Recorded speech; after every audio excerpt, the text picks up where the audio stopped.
तो पहला देखो रूल्स है कि यूनियन जो ऑपरेटर है उस टेबल्स पे लगाना है जिसपे जितने भी कॉलम्स हैं वो सेम नंबर ऑफ कॉलम्स हो। मतलब पहला सेट जैसे कि हमने लगाया था left and right, left and right join लगाया था ना, एक यूनियन जहाँ पे हमने सेट किया था। तो यहाँ पे देख सकते हो कि हमने जहाँ पे यूनियन सेट किया था,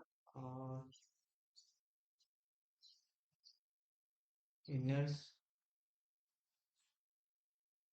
प्लीज म्यूट कर लो अपना माइक आप लोग। हेलो।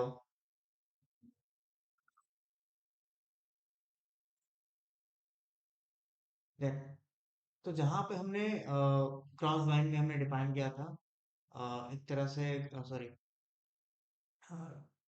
आउटर ज्वाइन में हमने डिफाइन किया था पूरा कि एक तरह से एक तरफ लेफ्ट ज्वाइन एक तरफ राइट ज्वाइन में लगाया था, तो वो मिल करके आ रहा था।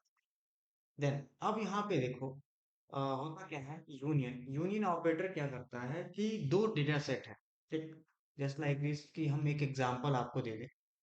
मैंने एक टेबल बनाया, टेबल वन नेम से, ठीक, इसमें क्या कॉलम है, एज एग्जांपल मैंने दे दिया टेबल वन नेम से, और इसमें मैंने कॉलम दे दिया colour name, colour, COL, colour, ठीक, कलर नेम। और ये कॉलम हो गया कलर नेम, इसमें डेटा मैंने दे दिया रेड, ब्लू एंड येलो, ठीक।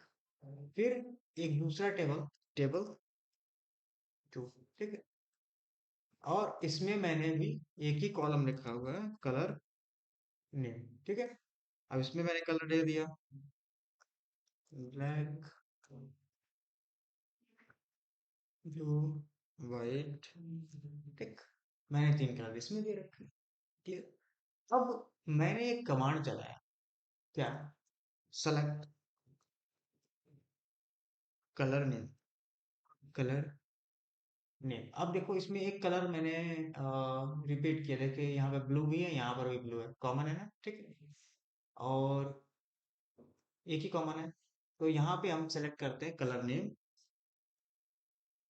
फ्रॉम, कहाँ से, टेबल वन से, टेबल वन से, एंड मैंने लिख दिया यहाँ पे यूनियन, ठीक, यूनियन लिख लिया। और देखो हम इसमें से एक ही कॉलम को सेलेक्ट कर रहे हैं, तो यहाँ पर भी क्या होगा भाई, एक ही कॉलम को सेलेक्ट करेंगे। अगर मल्टीपल कॉलम भी होते तो जितने कॉलम ऊपर वाले सेलेक्ट कर रहे हैं सेलेक्ट स्टेटमेंट में, उतने ही कॉलम नीचे। तो मैंने यहाँ पे सेम नेम से ही बना लिया है, अलग अलग नेम भी यूज कर सकते हैं उसके लिए, ठीक है। नेम कोई डिपेंड नहीं करता है उसका, कॉलम सीक्वेंस और डेटा टाइप मैच होना चाहिए, कि इसका डेटा टाइप और इसका डेटा टाइप सेम होना चाहिए, ठीक है। एंड देन यहाँ पे मैंने लिख दिया फ्रॉम टेबल, टेबल टू, ठीक। तो हमको रिजल्ट क्या मिल करके आएगा, हमको रिजल्ट ये मिल करके आएगा, पहला डेटा आएगा रेड, देन आएगा आपका ब्लू, ठीक, फिर उसके बाद क्या आएगा येलो, देन उसके बाद आपका ब्लैक, देन ब्लू, सॉरी, ये आपका जो डुप्लीकेट होगा वो नहीं आएगा ब्लू, तो उसके बाद क्या आएगा व्हाइट, क्योंकि हमने यूनियन लगाया है। तो ये कलर नेम ही आपका आएगा, colour name red blue white.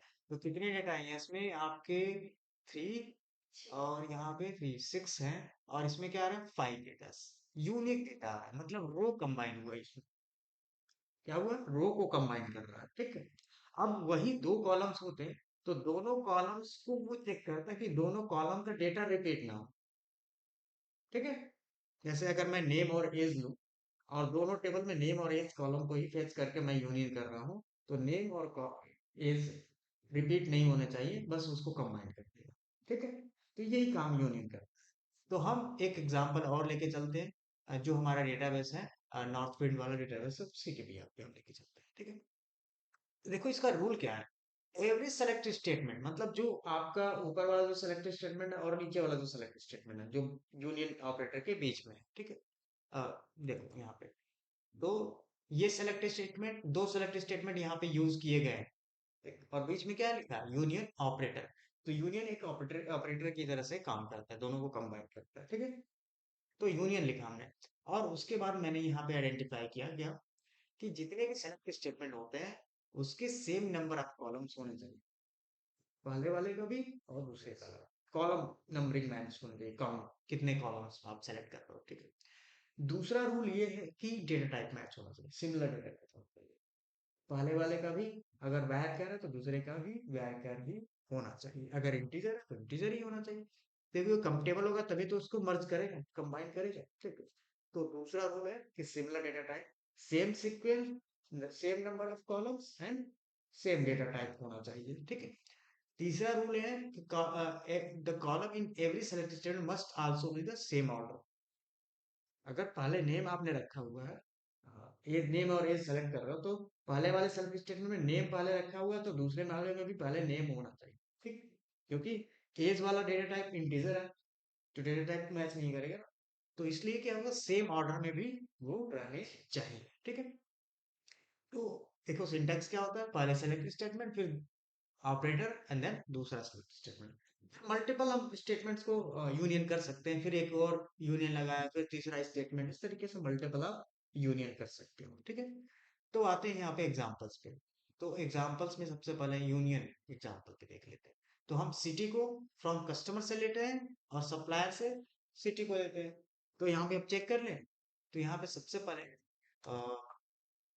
Select city from supplier.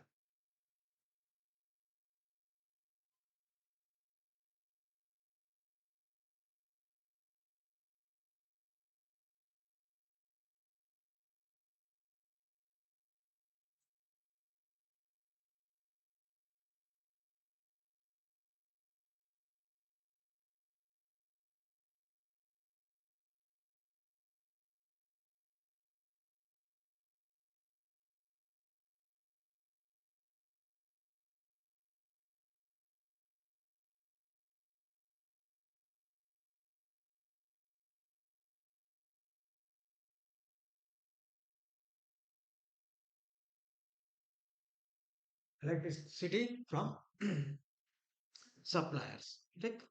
तो हम पहले देख लेते हैं सप्लायर्स में क्या डेटा है। तो सप्लायर्स, ये हमारा सप्लायर टेबल है, ठीक।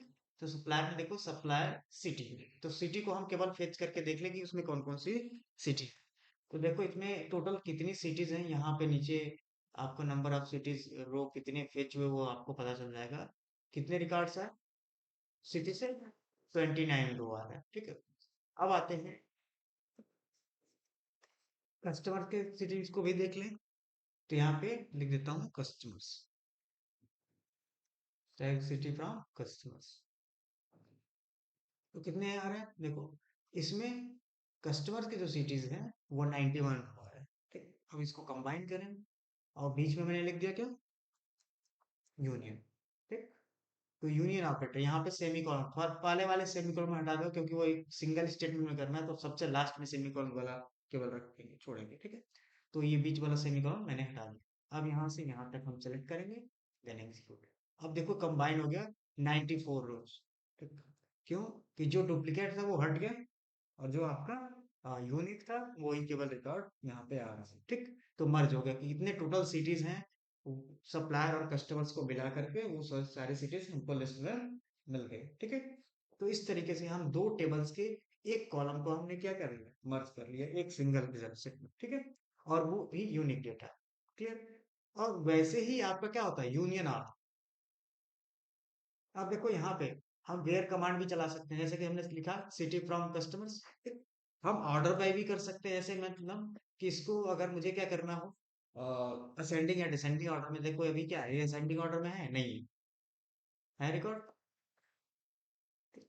अनऑर्डर डेटा है। अब इसको ऑर्डर करने के लिए क्या लिखा जाता है, ऑर्डर बाय, सबसे लास्ट में लिखो ऑर्डर है, ठीक। तो हम सबसे लास्ट में क्या लिखेंगे, ऑर्डर बाय सिटी। तो यहाँ पे मैंने लिख दिया ऑर्डर बाय सिटी, ओके। और उसके बाद यहाँ पे एग्जीक्यूट करते हैं।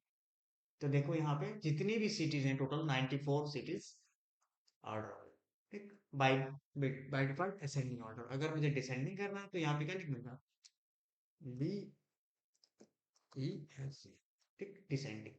तो डिसेंडिंग ऑर्डर में वो हो जाएगा, जेड। तो जैसे आपको करना है उस ऑर्डर में डिसेंडिंग असेंडिंग कर सकते हैं। अगर मैंने यहाँ पे लिखा यूनियन ऑल, तो यूनियन ऑल का क्या होता है, डुप्लीकेट्स रिकॉर्ड्स को भी दिखाता है। तो मैंने लिख दिया यूनियन ऑल, बस ऑल में ऐड कर लिया। तो यूनियन ऑल का मतलब कि अब कितने रिकॉर्ड्स आ रहे हैं, 120, मतलब डुप्लीकेट रिकॉर्ड भी आपके इसमें दिखा रहा है, ठीक है। तो वो डुप्लीकेट रिकॉर्ड को रिमूव नहीं करता, वो केवल आपका क्या करता है, मर्ज कर देता है दोनों रोज को, वो डुप्लीकेट रिकॉर्ड को फिल्टर नहीं करता। नेक्स्ट, तो इस तरीके से इसमें भी हम कंडीशन लगा सकते हैं, ऑर्डर वाइज डिसेंडिंग डिफाइन कर सकते हैं। अब देखो इसमें कि मुझे उन्हीं कस्टमर्स के सिटी और कंट्री चाहिए जो क्या है, जिनका कंट्री क्या है, जर्मनी। और फिर उन्हीं सप्लायर्स का रिकॉर्ड चाहिए जिनका कंट्री क्या है, जर्मनी, ठीक है।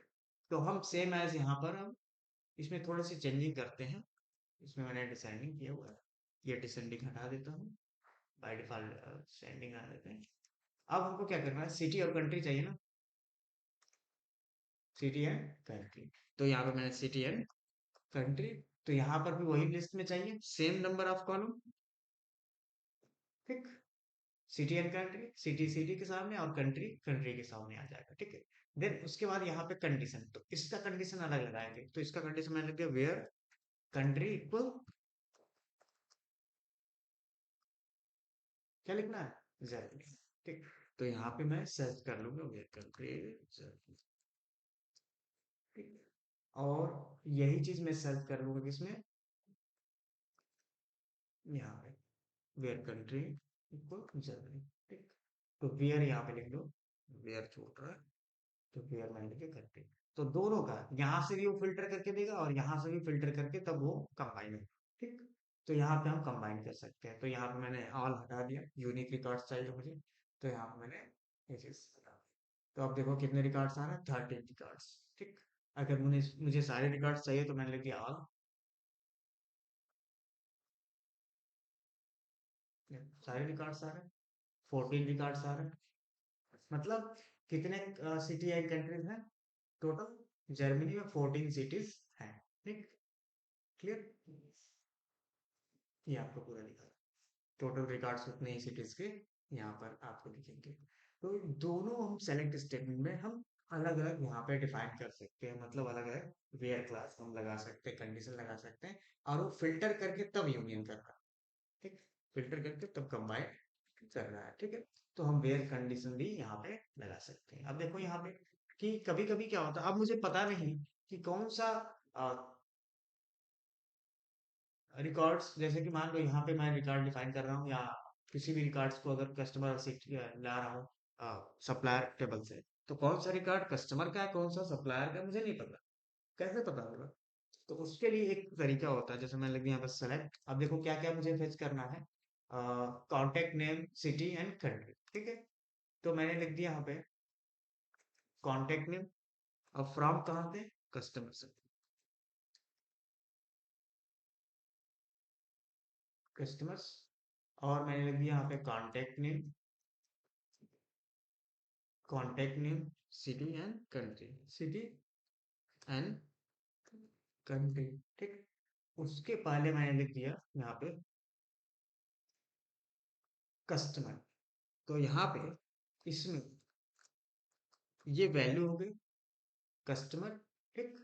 और उस वैल्यू का कॉलम का नाम हो जाएगा एज, ओके, क्लियर। यहाँ पे आप बैक टिक में लिख सकते हैं इसको एज, ठीक है। बैक टिक या डायरेक्टली भी लिख सकते हो। तो मैंने ये लिख दिया। अब वही रिकॉर्ड्स मैं कहाँ से फिट करना चाहता हूँ, बीच में मैंने लिख दिया यूनियन, और उसके बाद मैंने लिखा यहाँ पे सप्लायर, ठीक है, सप्लायर्स। और यहाँ पर मैंने लिख दिया फ्रॉम सप्लायर, एक। अब मैं यहाँ पे इस रिकॉर्ड्स को, इस क्वेरी को एग्जीक्यूट, देखो। तो ये पर्सन आपका कस्टमर्स है अभी, ठीक है। और उसके नीचे आप जाओगे, ये सब कस्टमर्स अभी दिख रहे हैं आपको, ये सप्लायर्स हैं, ठीक। ऑटोमेटिक पता चल गया कि ये आपके यहाँ से जो रिकॉर्ड्स आपके हैं वो क्या सप्लायर्स के हैं। ठीक, यहाँ से क्लिक। तो इस तरीके से इजीली आपको पता चल जाता है क्योंकि आपने एक लेवल दे दिया कि कस्टमर के रिकॉर्ड के सामने कस्टमर वैल्यू वहां पे दिखेगी एज ए टाइप कॉलम। ठीक, तो यहाँ पे इसको देने की जरूरत नहीं, पहले वाले में दिया मैंने एज ए टाइप, वो ऑटोमेटिक सेकेंड वाले वाले में भी आ जाता है। अगर हम पहले वाले में देते हैं तो ऑटोमेटिक सेकेंड वाले में भी आ जाता है। सप्लायर भी उसी कॉलम में अपने मर्ज हो गया है। ठीक। हाँ बोलिए। हम्म।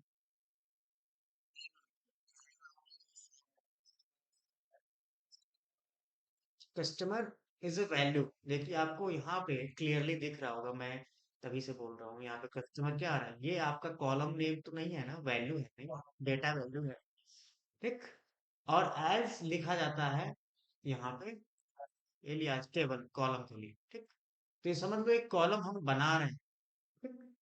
और वर्चुअल कॉलम बना रहे हैं जिसमें कस्टमर के सामने कस्टमर लिख के आएगा, सप्लायर के सामने सप्लायर लिख के आएगा। ठीक है, वर्चुअली हम कैटेगराइज कर रहे हैं जिससे ये समझ में आया कि कौन सा रिकॉर्ड कस्टमर का है कौन सा सप्लायर का है।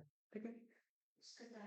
हाँ, this is type of person, customer of supplier. ठीक है, तो ये आपका कैटेगराइज हो जाएगा। और कितने रिकॉर्ड्स आ रहे हैं, 120 रिकॉर्ड्स आ रहे हैं।